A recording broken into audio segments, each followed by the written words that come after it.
Saya berikan rumus cepat. Kalau ada orang masih merasa kurang nyaman, gelisah, dan khawatir bila diwafatkan, di saat itu dia merenung, ini sudah fitrah menunjukkan ada kekurangan bekal yang ada dalam jiwanya, dan merasakan ada bekal yang kurang untuk dibawa pulang. Yang paling mencengangkan dan paling irasional, sudah tahu bekalnya kurang, sudah tahu yang kemarin itu masih banyak kurangnya, kok sisa yang diberikan masih main-main juga, kok sisa waktu yang diberikan masih belum serius juga. Jadi kalau sampai Jumat ini, sampai detik ini belum mampu merubah kita untuk dekat dengan Allah, Anda butuh berapa Jumat lagi? Anda butuh berapa tahun baru lagi? Apa masih senang hanya dengan urusan dunia Anda rayakan, sementara besok kita berpulang di hadapan Allah Subhanahu wa ta'ala? Ingat akhirat bukan meninggalkan dunia, tapi ingat akhirat mengarahkan anugerah dunia yang Allah berikan kepada kita supaya ditata menjadi kepentingan ibadah. Karena itulah, untuk menutup khutbah bagian pertama ini, Al-Imam Ibnu Katsir ketika membuka tafsir di ayat ini, beliau meriwayatkan dua riwayat langsung dari dua pakar hadis. Pertama, Al-Imam Ahmad dalam musnadnya diriwayatkan oleh Ibnu Jarir dari bapaknya menyampaikan satu situasi di masa Nabi SAW.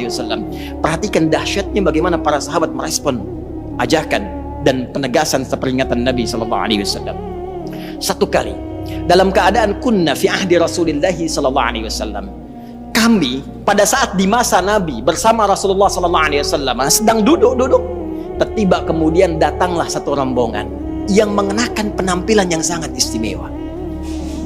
Kalau sekarang kita ilustrasikan, datang ada yang bawa Ferrari, bawa Lamborghini, bajunya bagus-bagus, perlengkapan di tubuhnya mewah-mewah, datang, Masya Allah, Muslim datang ke majlis Nabi SAW.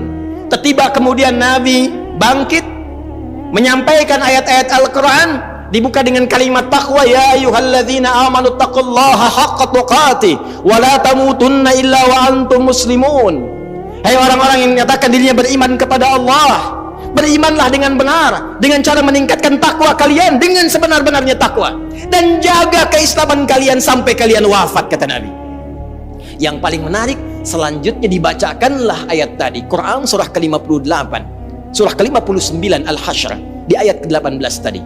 Ya ayyuhalladzina amanu taqullaha wal tanzur nafsum ma qaddamat lighad wattaqullaha innallaha khabirum bima ta'malun. Hei orang-orang yang telah merasakan dirinya beriman, menyatakan dirinya beriman kepada Allah, yang ada di majlisku saat ini, kata Nabi. Hei yang datang rombongan dengan kekayaan dunianya, dengan tampilan yang mewah-mewahnya, dan kalian yang hadir semua di sini, kata Nabi, tingkatkan takwa kalian kepada Allah. Bayangkan kalau besok terjadi kiamat atau kalian wafat pada hari ini.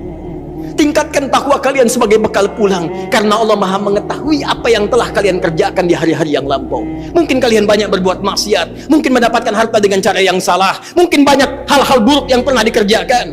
Apa yang terjadi? Disebutkan langsung dalam riwayat, mereka melepaskan semua kemewahannya untuk disedekahkan dalam ibadah. Mereka berpikir, ya Allah, ini apa manfaatnya Ferrari saya? Apa manfaatnya Lamborghini saya? Apa manfaatnya kemewahan saya, Rolex saya, pakaian yang melekat di badan saya ini, kalau semua tidak ada harganya di hadapan Allah Subhanahu wa ta'ala? Bukankah saat wafat yang membalut kita hanya kain kafan saja? Adakah kendaraan itu mengiringi sampai ke alam kuburnya? Adakah pakaian itu dikenakan sampai ke liang lahatnya? Kalla, tidak. Bukan berarti harus diberikan semuanya, tidak. Ayat ini, kisah ini ingin memberikan pesan kepada kita bagaimana para sahabat merespon seruan Nabi dengan mengarahkan semua terkait dengan aset dunianya untuk kepentingan ibadah.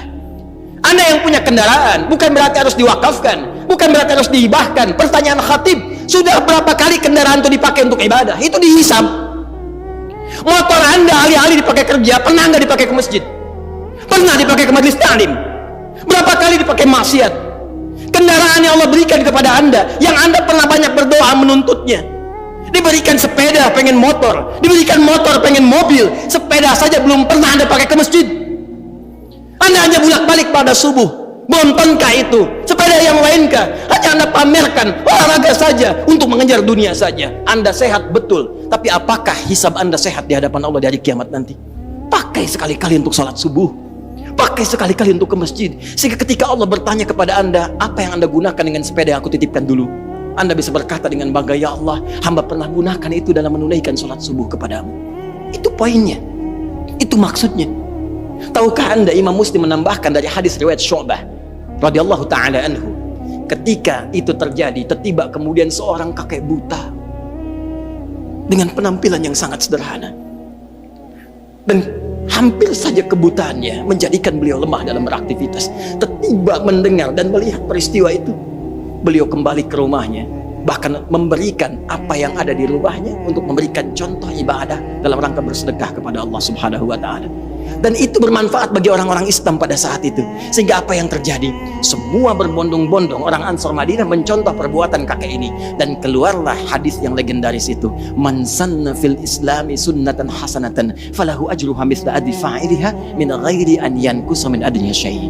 Siapa yang menjadi pionir dalam menyontohkan sebuah kebaikan, membudayakan kebaikan, ditiru oleh orang lain, maka dia mendapatkan pahala mengalir terus dari orang-orang yang menirunya, orang-orang yang mengikutinya, tanpa dikurangi sedikit pun.